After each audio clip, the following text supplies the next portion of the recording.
Your enemy is the version of you which doesn't take shit. Your enemy is the version of you which goes to the gym every single day. And if you've done this correctly, then what you should be doing by now is thinking of him permanently. Every single time you go to the gym and you haven't done that one extra rep, he did. Every single time you don't feel like doing something, you have to think, yeah, but he would do it. If you truly constructed him the way you should, he should be crossing your mind with every single thing you do. And this is why it's important to develop an ego. This is lesson 2 of the Iron Mind course, is to develop an ego. Egos are extremely important. Egos have always existed. Throughout ancient history, men, kings, went to war, and millions of people died because someone insulted him because of his ego. Egos are a natural human thing and they're extremely important. And the modern world tells men to not have an ego. And they do that because it makes you weak and easy to control. You can only have an iron mind if you are so sure of yourself, so egotistical that nobody can break it. So an ego is extremely important. Now, for the first lesson, we built your enemy, and we built this perfect person you're going to be battling against. And there's a very specific reason we did it based on a version of you. One, because it shows who you could be.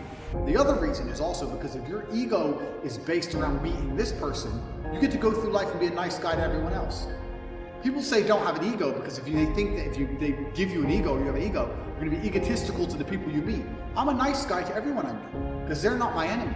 I'm not combating against them. I'm a nice guy to every person. I'm a nice guy to every woman. I say please and thank you. I'm a nice person. But I do have a massive ego. But my ego comes into play when I'm fighting against my enemy. Listen, did you fuck your wife yesterday? Maybe you did. So imagine this guy fucked your wife. He would have fucked her better than you did. And this should inspire your ego. The person you're battling against is beating you. And this person is who you could be. That's what's the most annoying thing about it. This person's outlifting you in the gym, they're making more money, they're their wife better, they got more girls, they're rolling around a nicer car. This could be you, but it's not you. Only because you don't have the motivation to do what this individual does.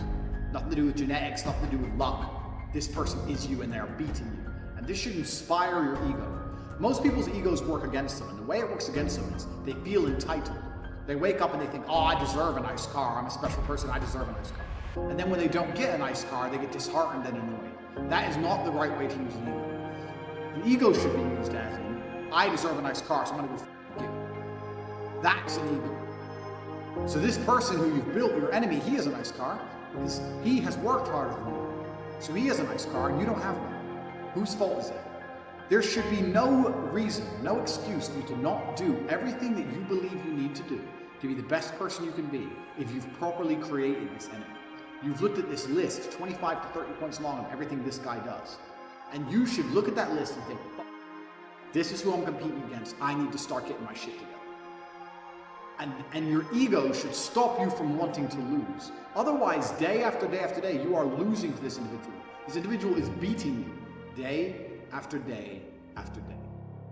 You can't let that happen. Your ego is extremely important. And you only have one person you're competing against, and it's the person you created, which is nothing more than a better version of yourself. So day by day, you're losing this battle. And that should make you uncomfortable, it should make you nervous, it should make you anxious. So you start to feel that way, because this is the truth. If you've truly imagined who your enemy is, and you truly imagine him beating you, you should not be able to relax. The fact that you can still sit and watch TV means you need to go back to the first video of this course and start again, and do it properly, and do it well enough so that you can no longer sit still. You look at yourself in the mirror and go, okay, yeah, I've got some muscle, but this guy, he's got real muscle. I've got a little bit of money, this guy, he hustles non-stop, he's on Twitter non-stop, he's starting businesses, he's learned how to make websites, he's trading crypto, he's got all of Tate's programs, he's got this, he's got that. You need to get your shit together. And if you do that properly, you'll start to feel nervous. You'll imagine the version of you that is as amazing as they could be, and then you look at yourself and realize that you're failing. It's the reality. And you sit there and go, fuck. Now, when you feel anxious, there's only one thing you can do. You can either sit there and be anxious, like a little girl, and be worried about it, or you can put some things in action. I was nervous before every single fight, and that's when I felt I was afraid. I was afraid of losing. And you need to be afraid of losing day by day throughout your life. You know your enemy is, you know what he's doing, and you're losing day by day. Now, if you go to the gym and you beat your personal best, let's say the most you've ever benched is 100 kilo. You go there, you bench 105 kilo. The days you beat your personal best are the days you've beaten this individual. It's the only day you're allowed to claim a victory. If you beat your personal best, you can claim a victory. I went there, I did more than I've ever done, I beat this guy.